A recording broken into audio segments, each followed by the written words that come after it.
নমস্কার, আমি রবীন সালরা। আপনাদের কয়েন ভান্ডারে আপনাদের স্বাগত। আবার একটা নতুন ভিডিও নিয়ে চলে এসেছি।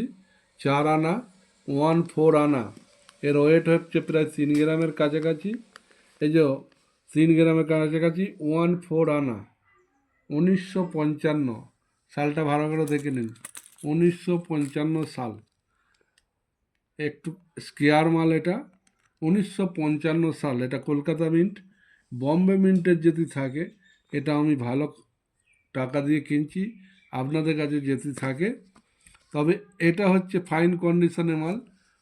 মাল কিন্তু ইউএনসি হতে হবে। এই দেখুন, এটাও কিন্তু এক্সট্রা ফাইন। এটা অন্য একটা কয়েন দিয়ে বোঝাচ্ছি। এটা কিন্তু এটা কিন্তু এক্সট্রা ফাইন কয়েন, আর এটা কিন্তু ফাইন কন্ডিশন। এই ফাইন কন্ডিশনের দাম কিন্তু কম পাবেন। ইউএনসি কয়েন হলে দামটা বেশি পাবেন।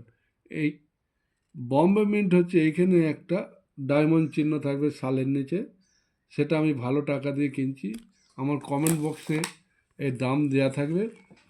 আপনারা যদি জানতে চান, এই কমেন্ট বক্স থেকে জেনে নিন এই মালটার দাম কত 1955 সালে। নমস্কার।